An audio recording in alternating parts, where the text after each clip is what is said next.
രവി ആരായിട്ടാണ് വന്നിരിക്കുന്നത്? C K Janu. Okay. എന്താ തിരഞ്ഞെടുക്കാനുണ്ടായ കാരണം? ഒന്നുമില്ല, പാവപ്പെട്ടവർക്ക് സ്വന്തം സമുദായത്തിൽ പാവപ്പെട്ടവർക്ക് വേണ്ടിയിട്ട് അവരുടെ അവകാശങ്ങൾക്ക് വേണ്ടിയിട്ട് പോരാടിയ ഒരു വനിത.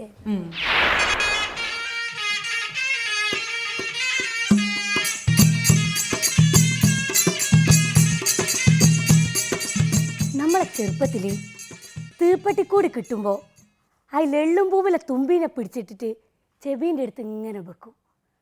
അപ്പം നല്ല പാട്ട് കേൾക്കാം. തീപ്പെട്ടിക്കൂടിലെ തുമ്പിക്ക് കുറേ ദിവസം ഒന്നും തിന്നാണ്ട് അതിൽ തന്നെ ഇങ്ങനെ കിടക്കാൻ കഴിയും. നല്ല പാട്ടും പാടും, കരച്ചിലായിക്കിട്ടോ. തീപ്പെട്ടിക്കൂടിലെ തുമ്പിക്ക് എൻ്റെ മാതിരി തന്നെയാണ്, നല്ല ഇരുണ്ട് കറുത്തിട്ട്. അതിന് വലിയ വലിയ മൈക്ക് സെറ്റിനോട് തർക്കിക്കാനാവില്ല. ഇവിടെ തന്നെ ജനിക്കുകയും ഇവിടെ തന്നെ ജീവിക്കുകയും ഇവിടെ തന്നെ മരിക്കുകയും ചെയ്യുന്ന ജനങ്ങൾക്ക് ഇവിടെ ഈ ഭൂമിയിൽ ജീവിക്കാനുള്ള അവകാശം ചോദിക്കുമ്പോൾ ഭൂമിയില്ല എന്ന് പറയുകയും വൻകിട കുത്തക കമ്പനികൾക്ക് നമ്മളെ ഭൂമി തീരെഴുതി കൊടുക്കുകയും ചെയ്യുന്ന ഒരു അവസ്ഥയാണ് ഇപ്പോൾ നമ്മളെ കേരളത്തിലുള്ളത്. അതുകൊണ്ട് തന്നെ ഇനി വരുന്ന തലമുറകൾ ഈ കേരളത്തിൽ അഭയാർത്ഥികളാകേണ്ട ഒരവസ്ഥയാണ് ഇപ്പം നമുക്കുള്ളത്. ഇതിനെതിരെ ആദിവാസി ഗോത്രസഭയുടെ നേതൃത്വത്തിൽ ഞാനും എൻ്റെ കൂടെയുള്ള കുറേ ആൾക്കാരും ചേർന്നിട്ട് സെക്രട്ടേറിയറ്റിലേക്ക് ഒരു സമരം തന്നെ നടത്തും. വേണമെങ്കിൽ അവിടെ കുത്തിയിരിപ്പ് സമരം വരെ നടത്താൻ ഞങ്ങളെ കൊണ്ട് കഴിയുന്നതാണ് എനിക്കിവിടെ പറയാനുള്ളത്. മുത്തങ്ങ സംഭവം വോട്ടാക്കി മാറ്റിയ സർക്കാർ വീണ്ടും ഇവിടെ ഒരു മുത്തങ്ങ സ്ഥാപിക്കരുതെന്നാണ് എനിക്ക് ഇവിടെ പറയാനുള്ളത്. താങ്കൾ കുറേ കാലമായിട്ട് അടിസ്ഥാന വർഗത്തിന് വേണ്ടി, ആദിവാസി വർഗത്തിന് വേണ്ടി പോരാടുന്ന ഒരു വനിതയാണ്.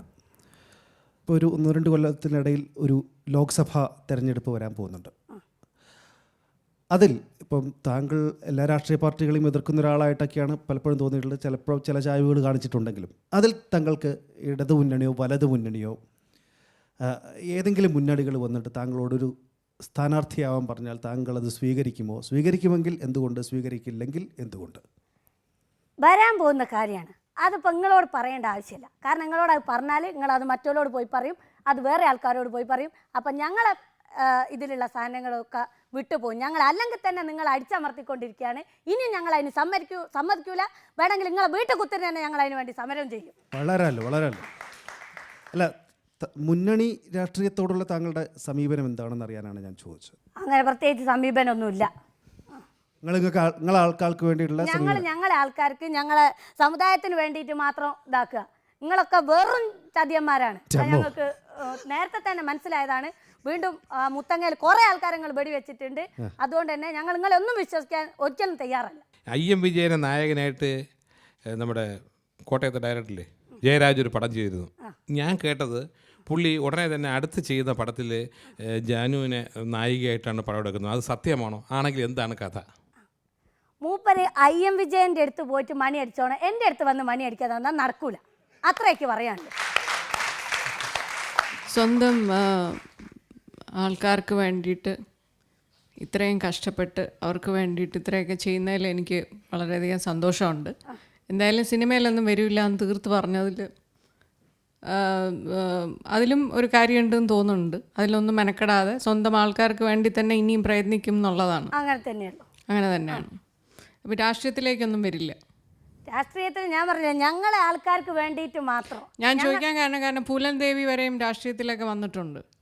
പൂലൻ ദേവിൻ്റെ കഥയൊന്നും ഞങ്ങൾക്ക് അറിഞ്ഞു. ഞങ്ങൾ ആ വയനാട്ടിൽ തൃശ്ശിലേരിയിലുള്ള ആൾക്കാരാണ്. ഞങ്ങളെ ആൾക്കാർ, ഞങ്ങൾക്ക് ഭൂമി, ഞങ്ങൾക്ക് ഇവിടെ ജീവിക്കണം, അത്രേ ഞങ്ങൾക്ക് വേണം. അല്ല, ഞാൻ ചോദിക്കാൻ രാഷ്ട്രീയത്തിൽ വരുമോ എന്ന് ചോദിക്കാൻ കാരണം രാഷ്ട്രീയത്തിൽ വന്നു കഴിഞ്ഞാൽ ഒരു പവറുണ്ട്, ഒരു അധികാരം കിട്ടും. അപ്പോൾ അതുകൊണ്ട് കൂടുതൽ കാര്യങ്ങൾ ചെയ്യാൻ പറ്റുമല്ലോ എന്നുള്ളതാണ്. നിങ്ങൾക്ക് ഒരു സീറ്റ് ഉറപ്പിച്ച് തരാൻ പറ്റുമോ?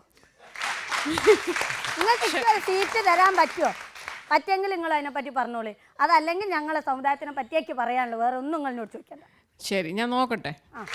പറ്റുകയാണെങ്കിൽ അയച്ചില്ല. Thank you.